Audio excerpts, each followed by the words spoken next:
जब शुद्ध मनोरंजन की बात आती है तो वो प्लेटफॉर्म जो दर्शकों को विविधता प्रदान करने में कभी फेल नहीं होता, वो है ZEE5। थ्रिलर से लेकर बोल्ड स्टोरी और लव स्टोरी से लेकर ड्रामा तक यहाँ हमें सब देखने को मिलता है। अब ये मोस्ट अवेटेड सीरीज पौरुषपुर का भी प्रीमियर हो गया है। ये कहानी ऐतिहासिक पृष्ठभूमि पर सजाई गई कहानी है जो 16वीं सदी के हिंदुस्तान को दिखाती है।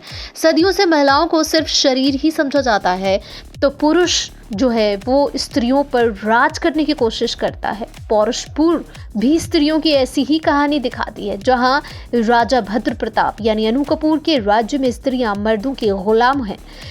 ये एक ऐसा राज्य है जहां की हर स्त्री एक डर के साए में जीती है, उसके दिल और देह पर लगाम लगी है।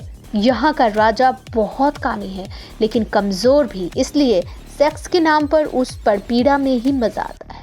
उसके अत्याचारों की कहानी को दिखाने में डायरेक्टर ने कई अंतरंग दृश्य दर्शकों के सामने प्रस्तुत किए हैं। राजा के इस खूंखारपन के बाद महल की 4 रानियां बारी बारी से गायब हो जाती हैं। इसके पीछे का कारण क्या है, या ये कोई साजिश है? कई सारी कहानियों में ये जो है स्पेशल कहानी बताई जा रही है। ऐसा कहा जा रहा है कि जो रानियां गायब हो रही हैं उसमें क्या कुछ है, कौन सी साजिश है। कई सारी रानियों में से सिर्फ पटरानी मीरावती यानी शिल्पा शिंदे जीवित रहती हैं। वो अपनी ताकत को कायम रखने के लिए राजा की हसरतों को पूरा कराने में कोई कोर कसर नहीं छोड़ती और आए दिन नई नई रानियों और स्त्रियों का प्रबंध करती रहती हैं। लेकिन इस कहानी में ट्विस्ट लेकर आता है महल का किन्नर बोरिस। बोरिस के किरदार में है मिलिंद सोमन। लेकिन ये ट्विस्ट क्या और कैसे है या किस तरह का है, इसे हम आपको नहीं बता सकते, ये आपको देखना होगा। सीरीज में भव्य सेट्स और महंगे कॉस्ट्यूम सबसे ज्यादा आकर्षित करते हैं। महल के अंदर का इंटीरियर बेहद आलीशान है। ये भव्यता सीरीज की कहानी के मुख्य किरदार राजा भद्र प्रताप के स्वभाव को प्रतिबिंबित करते हैं। आपको ये भव्यता सीरीज से बांधी रखती है। अनु कपूर हमेशा की तरह अपने किरदार में पूरी तरह से डूबते नजर आते हैं। उनके चेहरे पर एक अत्याचारी राजा के भाव ऐसे तैरते नजर आते हैं कि डायलॉग बोले बिना भी वो हर बात कह जाते हैं।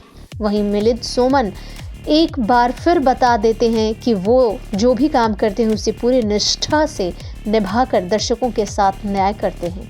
वहीं इन 2 बड़े अभिनेताओं के सामने भी शिल्पा शिंदे कहीं तक कमतर नजर नहीं आती। बाकी कलाकारों ने भी दमदार अभिनय किया है।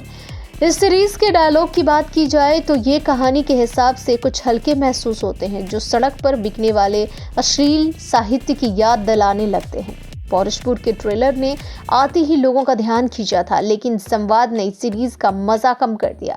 इस 7 एपिसोड की सीरीज में स्त्री देह का उत्तेजक दृश्य और समलैंगिक स्त्रियों पुरुषों के रति प्रसंग दिखाने का पूरा फोकस है।